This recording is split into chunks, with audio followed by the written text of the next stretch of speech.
사랑하는 성도 여러분, 오늘 사도 바울은 고린도 교회를 향해서 편지를 보내고 있습니다. 고린도 지역은 무역과 상업이 성행했기 때문에 불을 숭배하고 거기는 우상을 숭배하는 신전이 많이 있었습니다. 이 고린도 교회 가운데 가장 대표적인 것이 있다면 매춘과 우상이었습니다. 그런데 그런 지역 가운데 교회가 세워져 있다 보니 성도들 간에는 이런 세속적인 문화 가운데서 신앙을 지키지 못하고 넘어져 있는 사람들이 많이 있었던 것입니다. 그래서 바울은 이 고린도 교회 성도들에게 하나님의 은혜를 헛되이 받지 말라고 얘기하고 있는 거죠. 하나님께서 끊임없이 우리 가운데 은혜를 주십니다. 그런데 밑빠진 물볶이 같이 은혜가 자꾸 빠져나간다면 그것은 하나님의 은혜를 헛되이 만들고 있는 것입니다. 그러므로 받은 바 은혜를 끝까지 지키려는 우리의 노력 또한 필요한 것입니다. 오늘 우리가 은혜를 은혜되게 하고 은혜를 헛되이 하지 않기 위해서, 하나님의 은혜를 헛되이 받지 않는 삶을 살기 위해서 어떻게 해야 할까요? 첫 번째는 고난 속에서도 믿음을 지키는 삶을 살아야 한다는 것입니다.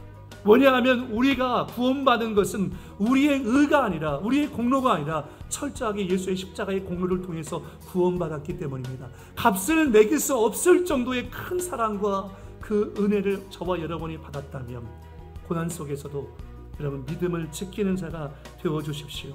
두 번째는 하나님의 은혜를 헛되이 받지 않은 삶을 살려면 성령 안에서 열매를 맺는 삶을 살아야 되겠습니다.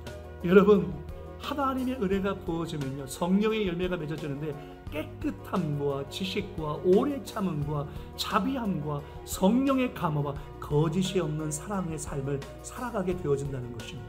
마지막 세 번째는 하나님의 은혜를 헛되이 받지 않는 삶은요, 하나님의 진리를 자신의 삶을 통해서 드러내는 삶을 살게 됩니다. 오늘 사도 바울은 하나님께 받은 은혜를 헛되이 하지 않으려고 주님 주신 은혜를 어떻게 적극적으로 활용했는지 4절에서 10절까지 말씀하는데, 먼저 얘기할 때 9가지 고난을 얘기합니다. 여러분, 하나님의 은혜가 크면요 9가지 고난 이깁니다. 우리는 속이는 자 같으나 참되고 무명한 자 같으나 유명한 자요, 죽은 자 같으나 보라 우리가 살아있고, 징계를 받는 자 같으나 죽임을 당하지 아니하고, 근심하는 자 같으나 항상 기뻐하고, 가난한 자 같으나 많은 사람을 부유하게 하고, 아무것도 없는 자 같으나 모든 것을 가진 자로다. 아멘.